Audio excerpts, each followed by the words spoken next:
আসসালামু আলাইকুম ওয়া রাহমাতুল্লাহ। আলহামদুলিল্লাহি ওয়াহদা ওয়াসসালাতু ওয়াসসালামু আলা মান লা নাবিয়্যা বা'দা। আউযু বিল্লাহি মিনাশ শাইতানির রাজিম। বিসমিল্লাহির রহমানির রহিম।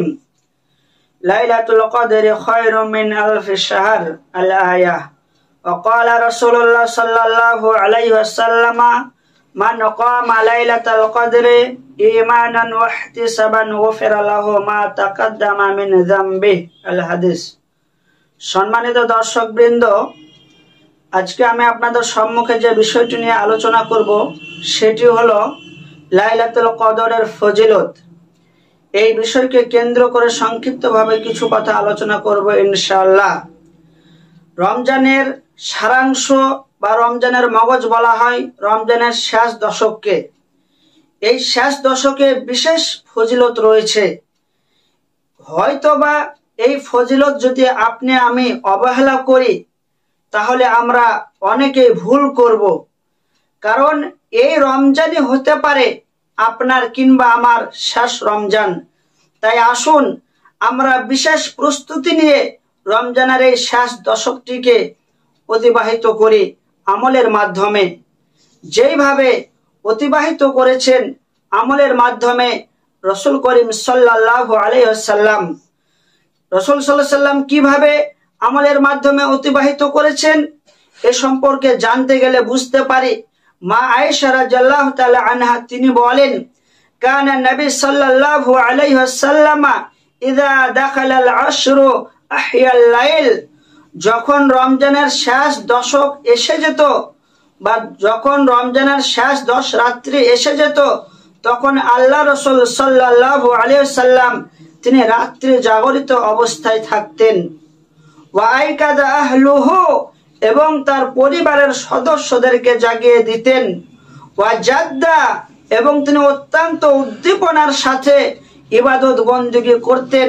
ওয়া শাদ্দাল মিজারা, এবং রাসূল করিম সাল্লাল্লাহু আলাইহি ওয়াসাল্লাম তিনি তার পারিবারিক সাংসারিক এবং দাম্পত্য সমস্ত কাজ কর্মকে বন্ধ করে দিতেন, বিরত থাকতেন।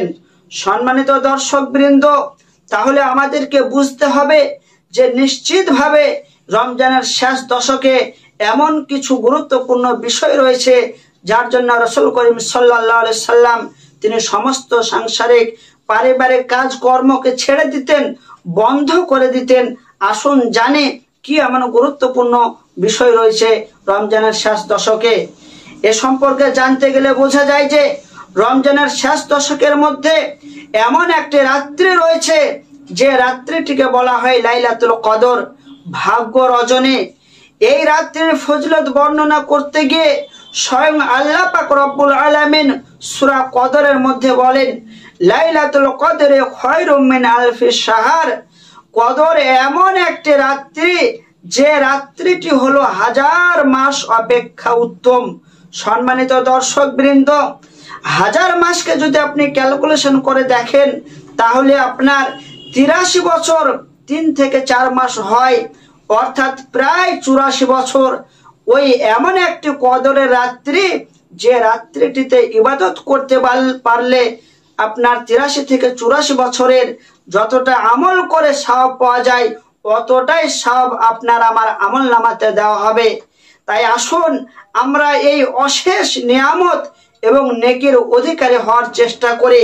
দুর্ভাগ্যের বিষয় অধিকাংশ মুসলিম আজকে আমরা গাফিল লাইলাতুল কদরের রাত্রির ব্যাপারে।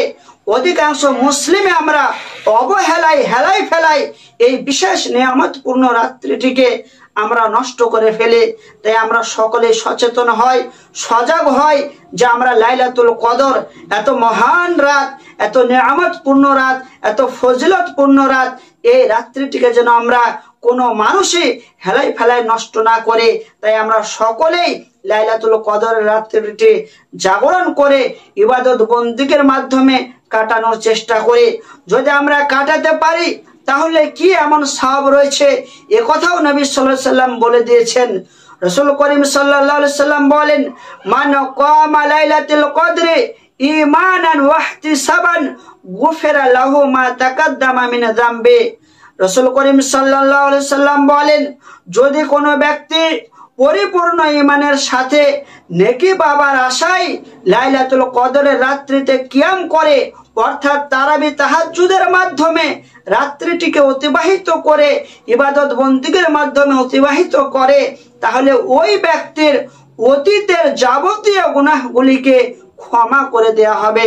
সম্মানীয় দর্শক বৃন্দ, এত বিশাল নেকির সুযোগ, এত বিশাল ক্ষমার সুযোগ, তারপরেও কেন আমরা অবহেলা করে এই রাত্রিটিকে নষ্ট করব? তাই আমরা সকলেই সচেতন হই, সজাগ হই, এবং প্রতিটি মুসলিম নারী ও পুরুষ যেন এই লাইলাতুল কদর মহা ফজিলতের রাত্রিকে ধরতে পারে, গ্রহণ করতে পারে, তার জন্য এখন থেকে আমরা প্রস্তুতি গ্রহণ করি। পরিশেষে আল্লাহর কাছে দোয়া করে বলি, হে আল্লাহ, তুমি আমাদের সকল মুসলিমকে এই মহা ফজিলত লাইলাতুল কদরের রাত্রিকে আমল ও ইবাদতের মাধ্যমে অতিবাহিত করার তৌফিক দান করো। আমিন। ওয়া আখিরু দাওয়ানা আনিল হামদুলিল্লাহি রাব্বিল আলামিন। আসসালামু আলাইকুম ওয়া রাহমাতুল্লাহ।